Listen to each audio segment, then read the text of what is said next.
There was a lot of games launching alongside the Switch 2 to be excited about, but one I definitely didn't have on my bingo card, even though we all knew it needed it, was a free upgrade for the mighty No Man's Sky.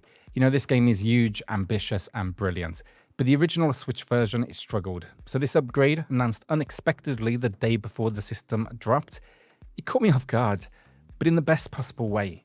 So in today's video, we're diving into what's changed. I'm going to be looking at the visual upgrades, load times, the all-important frame rate, and also some side-by-side comparisons, just to really help show what the new hardware brings to the table.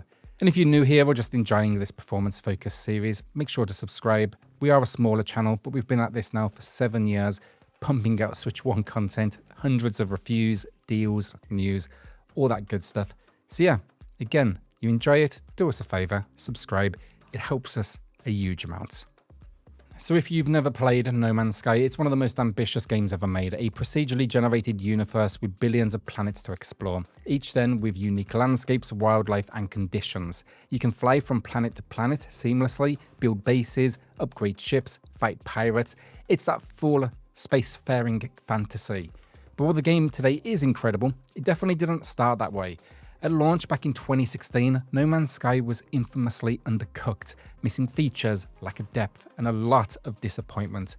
But like credit where it's due, Hello Games stuck with it. Years of updates turned it into one of the best redemption stories in gaming. And those updates, they continue to this day. But now, of course, they focus on just simply expanding the universe. Then, though, came the Switch port. That was in 2022, and again, like, it was okay. Blurry visuals, long loading times, a choppy frame rate that definitely struggled to keep up at times with the game's scale. It was playable, sure, impressive in fact it even ran, but it wasn't the way No Man's Sky should be experienced. Now though, we've got a free upgrade on Switch 2, and that begs the question, has No Man's Sky finally landed?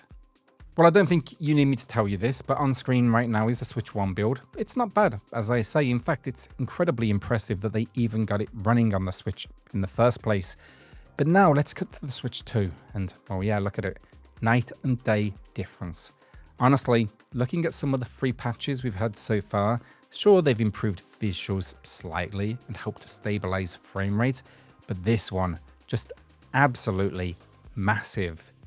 You know, I've actually got a long list here of just things I've spotted, improvements I've seen, but to kind of fire through it very quickly, lighting is dramatically improved. You get a more realistic atmosphere with visible stars in the night sky and clouds that have structure and depth. It actually feels like a planetary skybox now, basically. Foliage then is sharper, richer and more vibrant. There's better shadow definition across the terrain and, well, basically everything. The backpack and character model details, they really stand out now. There's clear reflections, lighting response, a noticeable upgrade to texture clarity. And again, across the board, textures look incredible.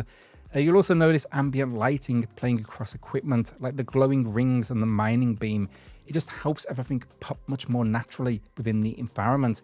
Even tools like your scanner, visually, it looks very different now. Draw distance then has taken a leap too. You can see far off terrain with greater clarity, giving planets a proper sense of scale. Even the smaller terrain features and the foliage, they're no longer masked by blur, which makes exploration so much more rewarding. And the big thing I love generally, and this probably goes for most of the upgrades honestly, the magic that 4K output has done to the UI, but especially the cockpit view of your ship. Everything from dials to readouts now look crisp and incredibly clean. It's a huge boost to immersion when flying or navigating space. Now, they said, I do want to be transparent, not everything is perfect. And look, transparently, this goes for most platforms, but you'll still see the occasional pop in, of course, when soaring down to a planet's surface, especially when you're kind of flying just above it or walking around. And asteroid fields, they have a habit of materializing a little too suddenly. That goes for most things, honestly, when you're kind of flying through space. But these are minor things in the grand scheme that, realistically, I don't think any platform could handle. This is procedurally generated, so these things are literally generating as we're traveling. So yeah, basically, in short, this isn't just a cleaner version. It's almost a different game visually. You can now actually feel the scale and the immersion this title is known for. I think this is a textbook case of how a performance patch should look. Load times then quickly are improved. Getting into the game on Switch 1, you were looking at over a minute of waiting before you could really start exploring. On Switch 2, that's down to roughly 40 seconds. Not instant, sure, but a solid improvement that gets you playing faster. Also, while not technically a load time, I do want to mention something else.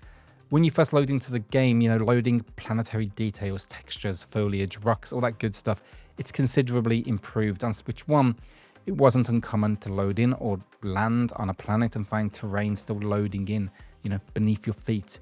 But on Switch 2, that seems to be no challenge at all for this new hardware. It's just smoother and more seamless across the board.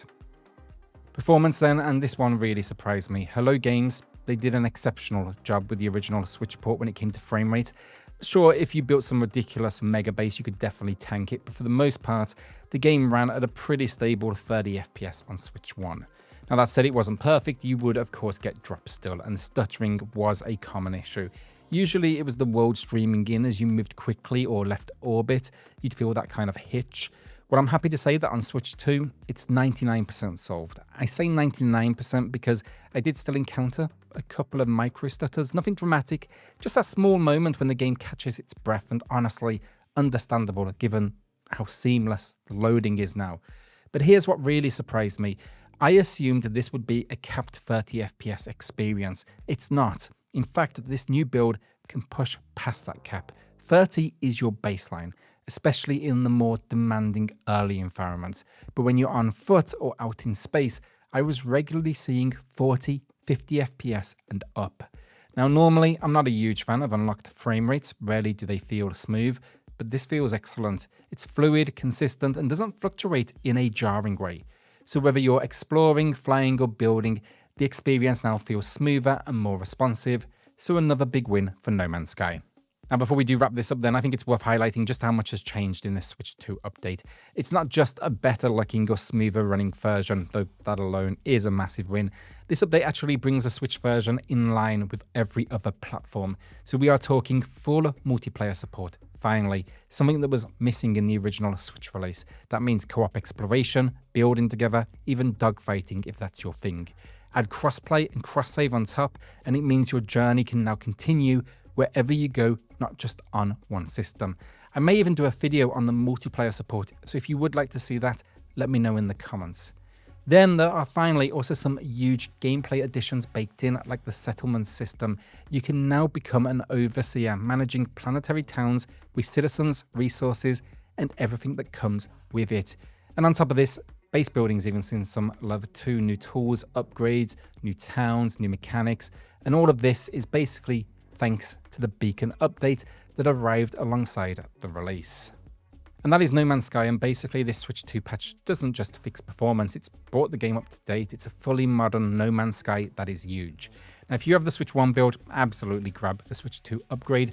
If you don't, I'd probably wait, only because the game is constantly on sale, so grab it on the next discount.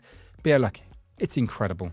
Not only does it make the game better, but I think you could argue visually, it's one of the most impressive games available right now for the Switch 2.